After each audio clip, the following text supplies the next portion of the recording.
Jadi bullying itu suatu tindakan yang dilakukan secara kekerasan atau ya di lingkungan di Indonesia sekarang. Alhamdulillah Kelas 12 wajar sih ya. Iya, alhamdulillah kalau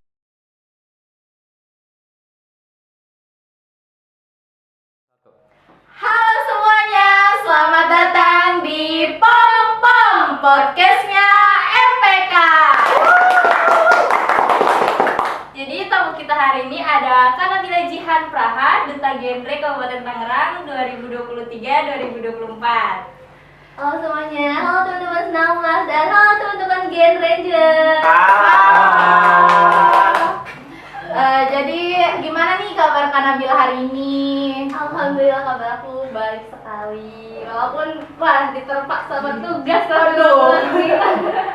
Kelas 12 wajar sih ya. Alhamdulillah kalau di Duta Genre di Genre itu biasanya materinya ada apa aja sih? Di genre itu materinya cakupannya kita luas banget ya.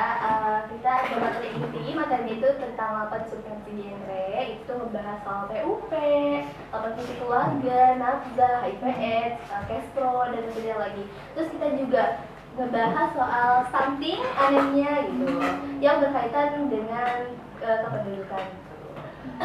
Tadi kan ada mengenai pembulian ya, bullying.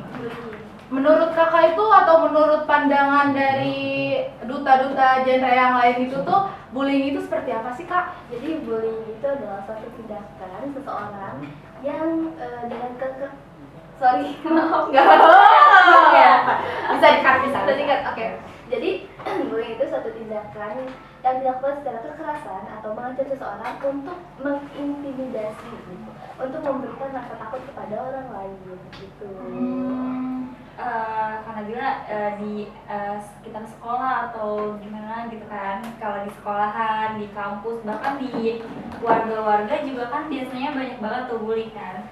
Terus kalau menurut kakak nih, apakah teknologi juga bisa menjadi wadah untuk Seseorang melakukan pembulian. Oh, tentu aja bisa. Jadi bullying ini sekarang ada, yang aku tahu ya, ada 3. Yang pertama adalah bullying secara verbal, bullying secara fisik, dan ada yang namanya cyberbullying. Nah, kalau misalkan bullying secara verbal itu di saat kita melakukan pembulian atau kita mengintimidasi orang lain dengan ucapan atau tindakan yang kita lakukan. Sedangkan bullying secara fisik itu mengancam seseorang atau menakut-nakuti seseorang dengan cara kita melakukan kekerasan kepada orang tersebut. Nah, yang lagi viral-viralnya nih sekarang cyberbullying. Cyberbullying itu jadi kita mengancam seseorang atau melakukan intimidasi lewat sosial media, teman-teman. Gitu. Berarti sosial media tuh nggak cuma buat bermain-main aja ya, bisa banget gitu buat seseorang melakukan pembulian tuh lewat sosial media itu ya. Iya, bisa banget karena sekarang lagi marak-maraknya ada kayak revenge porn gitu kan, ada yang head comment. Kalian pasti pernah lihat kan ya, berseliweran gitu, head comment. Iya, gitu. Kakak ngomong-ngomong soal pembulian tuh pernah nggak sih ngelihat secara langsung penyerangan atau pembulian di sekitar sekolah? Nah itu tuh kalau ngelihat kayak gitu tuh pandangan kakak tuh kayak gimana? Oh, kalau aku sih di lingkungan sekarang ya, di lingkungan di Indonesia sekarang, alhamdulillah belum pernah ngelihat pembulian secara langsung. Maksudnya ada teman sekelasku atau apa gitu yang bertindak bully secara langsung tuh alhamdulillah belum ada. Nah, kalau misalpun ada gitu ya, ya tugas aku sebagai duta genre ya aku mencari tahu, melakukan pendekatan terlebih dahulu, kenapa sih alasan orang tersebut dibully dan kenapa sih alasan orang tersebut melakukan pembulian gitu. Berarti pembulian ini dampaknya itu menurut kakak itu parah banget atau enggak sih? Maksudnya kan dampak pembulian kan banyak ya. Nah menurut pandangan kakak sendiri dampak pembulian itu seperti apa? Nah, dampak pembulian itu bisa terjadi atau bisa didapati oleh yang pertama oleh korban, yang kedua oleh pelaku, dan yang ketiga oleh saksi yang melihat atau bystanding. Jadi bagi korban tentu aja orang yang dibully itu pasti bakal ngerasain yang namanya trauma gitu kan, trauma atau bahkan mungkin mengalami gangguan-gangguan kesehatan mental yang lain kayak depresi, anxiety, bahkan ada yang sampai melakukan bunuh diri gitu kan. Jadi dampaknya bagi korban ini sangat-sangat berat ya kalau menurut aku. Dan juga bagi si pelaku, apa sih dampaknya bagi si pelaku? Kan kadang kita ngeliat kayak, oh pasti yang jadi dampak dari bullying ini pasti korbannya aja nih, tapi dia teman-teman. Jadi dampak bullying ini pun dirasakan oleh si pelaku. Apa yang dirasakan oleh si pelaku? Si pelaku akhirnya merasa bahwa dia memiliki kekuatan, dia memiliki super power yang akhirnya, yaudah deh, gue ngelakuin tindakan-tindakan lain aja, atau gue yang sini yang punya powernya gitu. Nah, jika untuk bystandinya atau untuk saksi yang melihatnya, dampaknya itu adalah mereka akan merasa bahwa tindakan bullying adalah suatu hal yang wajar. Jadi mereka kayak terlalu sering lihat, jadi ya udah deh, wajar-wajar aja gitu. Padahal bullying adalah suatu hal yang maksudnya ke kriminal ya teman-teman, dan gak wajar gitu. Jadi menurut kakak nih, apa sih penyebab si pelaku itu ngelakuin pembulian itu? Faktor utamanya sih ya, Namanya ya, paling yang bikin orang-orang tuh kayak kenapa sih si pelaku ini ngelakuin itu Iya. gitu. Itu kan bikin penasaran banget tuh. Ya tadi kenapa aku bilang gimana sih cara kita buat ngatasin bullying yang awal tadi aku jawab, kita udah pendekatan juga ke si pelaku. Kita lihat apa sih yang jadi penyebab si pelaku ini ngelakuin pembulian. Penyebabnya itu banyak banget faktornya.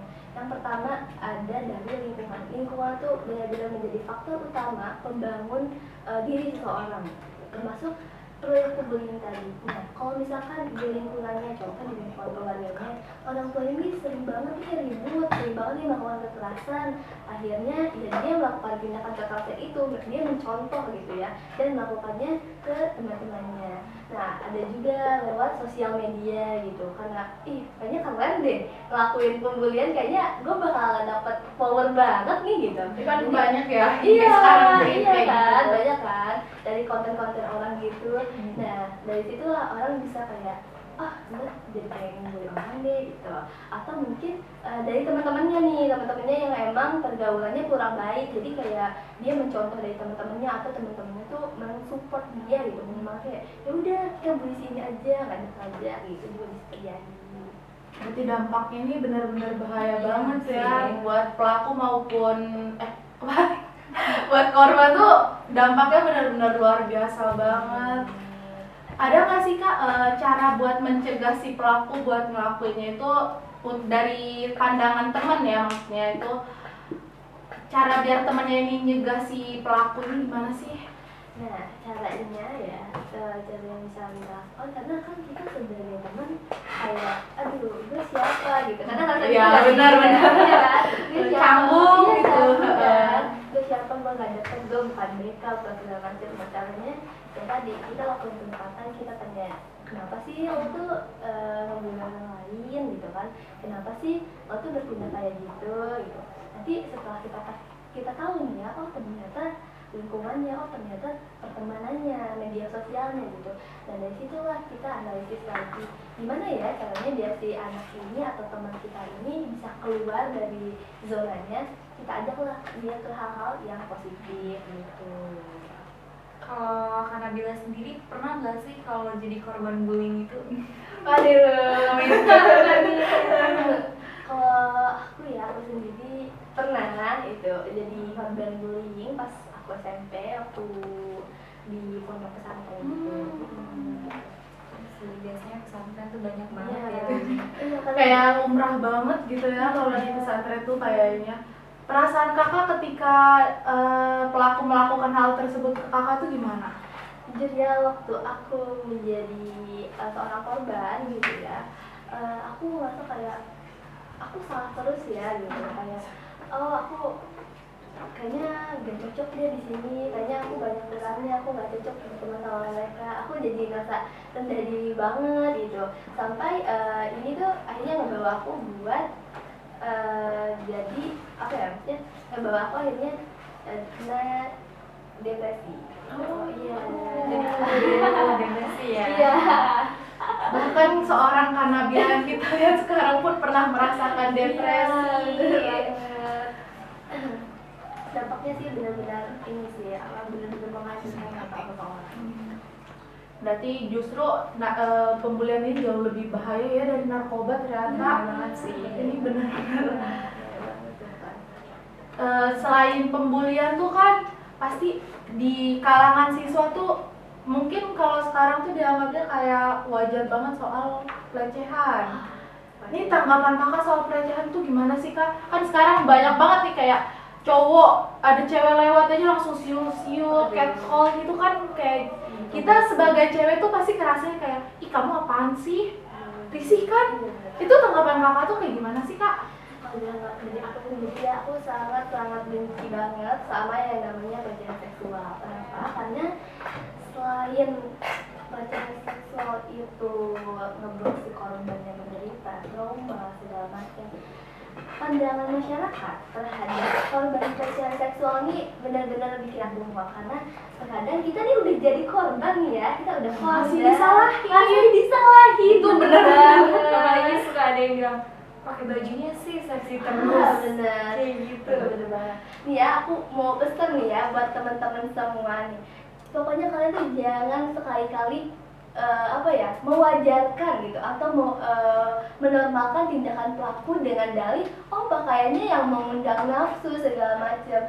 Pelecehan seksual tidak akan terjadi tanpa adanya niat dan tanpa adanya pikiran kotor dari si pelaku, teman-teman. Jadi yang salah itu pikirannya, bukan pakaiannya. Ingat itu ya teman-teman ya. Apalagi kan zaman sekarang nih ada nih yang bercadar aja sampai dibegal kan payudaranya kayak kenapa sih gitu loh. Udah nggak ngerti lagi. Bahkan yang udah pakai mukena pun masih kena pelecehan seksual. Dan itu bukanlah korban ya teman-teman. Jadi saya ulangi lagi, pelecehan seksual tidak akan terjadi tanpa adanya niat dan pikiran jahat dari si pelaku. Ya. Nanti kan ya, ini bener Mau nanyain apa lagi? kita bingung sih. Keluar dari zona materi nggak apa-apa kali ya? Nggak apa-apa. Iya, biar nggak terlalu boleh. ini. Biar nggak terlalu tegang. Udah mau. Biar apa nih dipotong. Kata gue ngeramein sih, seru ngomong aja. Tadi sorak-sorak biar kayak di yang ada podcast ini itu. Bagian aku mau nanya nih, kalau misalnya stunting itu bisa disembuhin atau enggak ya? Stunting itu jadi stunting itu suatu keadaan di mana si anak ini tidak mendapatkan gizi yang baik dari saat kehamilan. Jadi stunting itu dihitungnya kapan sih? Stunting itu dihitungnya saat 1000 hari kelahiran. Jadi stunting itu kondisi dalam tubuh seorang anak ya, bisa disembuhkan atau enggak. Setahu aku ya, ini aku maaf banget nih ya karena aku masih terbatas banget soal saat ini. Tapi setahu aku saat ini nggak bisa disembuhin. Gitu. Nggak bisa disembuhin tapi bukan berarti nggak bisa dicegah dong kak. Iya, benar banget. Masih bisa dicegah. Iya, masih bisa dicegah. Jadi teman-teman nih ya, kalau misalkan mau cegah stunting itu gimana sih gitu. Apalagi gini, kita perempuan kan calon-calon ibu. Calon ibu. Nah, jadi stunting ini bisa dicegah. Dicegahnya dari kapan? Dari saat kita remaja, teman-teman. Nah, saat remaja kita harus bisa mengkonsumsi makanan-makanan yang sehat, makanan-makanan yang bergizi agar nantinya kita tidak anemia. Dan tambahan nih ya buat teman-teman yang suka ngebuang tablet tambah darah nih, tablet tambah darah itu diminum teman-teman. Jadi tablet tambah darah itu fungsinya benar-benar penting banget selain untuk mencegah anemia, untuk menyiapkan diri kita, gizi kita di perkembangan kita sebagai seorang perempuan untuk akhirnya melahirkan gitu teman-teman. Biasanya emang anak sekolah ini suka, nggak mau bau. Atau ada banyaknya tuh yang mikirnya, kalau habis minum ini tuh mual nggak mau padahal di samping efek samping yang kayak gitu tuh justru manfaatnya jauh lebih jangka panjang. Iya, bener banget. Manfaatnya tuh Efek sampingnya tuh cuma sedikit, cuma sebentar, tapi manfaatnya tuh benar-benar sampai sepanjang masa kalau emang kita rutin minumnya. bener banget. Kalau tadi nih, tablet tambah darah kan untuk perempuan kan? Iya. Itu bisa nggak sih kalau semisal untuk laki-laki? Bisa banget jadi teman-teman, karena ini difokuskannya pemerintah itu menggalang dana dan memfokuskannya untuk perempuan, tapi tablet tambah darah ini bisa juga dikonsumsi oleh laki-laki. Kalau misalkan laki-laki tersebut ya emang kalian sebagai laki-laki jarang banget nih jaga pola makan, sering begadang tuh, kalian bisa kena yang namanya anemia, jangan salah. Anemia banyak tuh kalau di anak-anak anak-anak sekolah sekarang tuh mikirnya anak-anak cowoknya itu pasti itu mah yang kena anemia pasti cewek doang. Enggak, itu salah banget ya teman-teman. Yang kena anemia tuh nggak cuman perempuan, tapi laki-laki juga bisa kena. Apalagi yang sering main game, main FF atau main segala macam sampai pagi, itu pasti kena. Iya.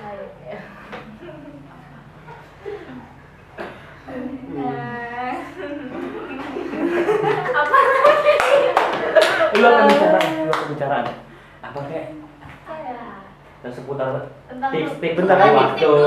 Oh iya benar. Karena Villager ini kan jadi inspirator nih di Duta Genre. Boleh kasih tips gak sih buat kita semua jadi Duta Genre juga? Pasti banyak kan nih yang pengen banget jadi duta juga. Bener banget. Jadi teman-teman kalau misalkan yang pertama kali ini mau persiapan Duta Genre itu ya pastinya kalian harus gabung ke organisasi PIKR. PIKR-nya bebas nih, mau jalur pendidikan ataupun jalur masyarakat. Jadi syarat awalnya harus menjadi seorang anak PIKR. Nah, terus kalau misalkan dibuka audisinya, kita ikuti audisinya. Trik buat lolosnya apa ya? Trik buat lolosnya adalah Jalur langit. bisa juga sih. Trik buat lolosnya itu ya kita perdalam materi-materi seputar genre, seputar remaja itu sih yang ini. Terus kita perdalam lagi materi soal stunting, anemia, karena ini 2045 kita akan menghadapi Indonesia Emas, tulis dari Bu Gavi, Indonesia Emas di tahun 2045. Nah, dan untuk mempersiapkannya nih generasi emasnya yang perlu kita lakukan adalah menurunkan angka stunting agar nanti generasi yang akan datang menjadi generasi yang berkualitas gitu teman-teman. Kak Nabila ini setahu kakak nih angka stunting di Indonesia itu ada berapa sih? Aduh, banget ya. Tuh ya, aku untuk angka stunting di Indonesia itu berapa ya? Aku nggak terlalu tahu, aku belum mempelajari lebih lanjut soal stunting. Tapi yang jelas sih kalau menurut info-info yang beredar dari berbagai platform, stunting tuh udah angka di Indonesia tuh udah termasuk tinggi sih. Jadi makanya harus ditindaklanjuti. Iya benar banget, makanya sekarang kita juga sebagai seorang duta harus menggempur kebutuhannya nih, mengkampanyekannya tentang stunting gitu. Kalau misal nih kita mau masuk organisasi PIKR nih Oh, di iya. Kabupaten Tangerang, itu tuh kan kata kajian ini kan bisa lewat dari sekolah maupun masyarakat. Biasanya tuh kalau di masyarakat tuh adanya di organisasi apa sih? Oh, jadi teman-teman. Nah, kalau di masyarakatnya sendiri nanti ada nih PIKR-nya, biasanya dikelola sama desa setempat gitu teman-teman. Nah, isinya itu pada remaja-remaja yang ada di desa tersebut yang rentang usianya itu 15 sampai 25 tahun kalau nggak salah ya. Gitu. Berarti PIKR tuh gak cuma ada di sekolah juga ya, banyak banget di masyarakat juga, tergantung desa atau kota-kotanya yang mengadakan. Saya kira tuh malah awalnya tuh cuma ada di sekolah, nggak ada di masyarakat. Sekarang baru tahu ini. Ya, jadi PIKR ini ternyata cakupannya luas banget teman-teman gitu. Jadi bukan hanya di jalur pendidikan tapi di jalur masyarakat juga ada. Berarti emang organisasinya the best banget sih kayaknya ya. Apalagi soal edukasi. Jadi kayaknya kalian yang emang minat edukasi harus banget masuk PIKR sih. Ini edukasinya tuh banyak banget. Lagi PIKR 16 harus masuk. Ya, pokoknya jangan lupa buat join ya. Buat laki-laki juga boleh banget buat masuk PIKR. Jangan salah ya nih, anak-anak 16 mentang-mentang eskul PIKR-nya kebanyakan cewek terus Jadi nggak ada yang mau masuk. Iya, jauhnya Padahal dari PIKR aku. itu seru banget. Bener banget, seru banget. Harus masuk ya. Yang cowok-cowok juga harus ya. Banyak. Kak Nabila gimana sih rasanya jadi duta genre? Rasanya senengnya ada ya pokoknya. Nggak Karena bisa dideskripsikan ya. Dideskripsikan karena walaupun kayak kelihatannya kayak aduh kok kamu sibuk banget gitu ya, emang nggak capek? Dibilang capek, iya capek, cuman seneng gitu. Jadi kayak capek sih tapi seru gitu. Rasa capeknya tuh lebih senang ke senang, Iya. lebih banyak ke senang daripada Iya. rasa capek. Jadinya capeknya tuh bakal hilang kalau emang rasa bahagia kita jauh lebih banyak. Iya. Nah, karena Bila kan jadi duta genre sama sambil sekolah nih. Gimana sih cara memanage waktunya? Cara manage waktunya kalau aku sendiri ya, sama waktu kemarin aku audisi dan karantina, cara aku manage waktu tuh biasanya aku bikin notes gitu. Aku tuh biasanya bikin di handphone atau enggak di buku. Jadi apa aja nih hal yang harus dikerjain gitu, dari bangun tidur sampai aku tidur lagi. Oh jadi hari ini harus kerjain ini dan memprioritaskan yang deadline-nya tuh dekat-dekat gitu loh. Berarti kakak ini termasuk yang cukup apa ya namanya, rajin gitu ya buat nyatet-nyatetin dulu. Kalau saya jujur males. Kalau saya nih, kalau misalnya dicatetin jadwalnya, saya nggak bakalan sesuai jadwal. Selalu molor-molor. Nah, itu kakak pernah nggak sih kak jadwalnya nih hari ini penting semua, terus kakak molor waktunya sama jadwal yang harusnya di jam sekian malah jadi jam sekian, itu kakak pernah nggak sih kayak gitu? Aku sering banget sih kayak gitu, kayak aduh ini ada 2 acara nih dan acara ini penting semua gitu, aduh apa dulu ya paling aku nanti minta tolong ke teman, kayak misalkan ada nih paginya aku harus ada kegiatan di forum gitu, terus siangnya aku harus ke temen aku sedangkan kegiatan di forum belum selesai nih. Nah nanti aku tinggal bilang sama temen aku kayak aku izin dulu ya untuk datang agak telat sedikit gitu. Tapi pasti datang nih. Tapi masih datang, harus dong. Kalau Ini nggak datang gimana? contoh seorang yang tepat waktu ya teman-teman, yang nempatin janjinya tuh pas.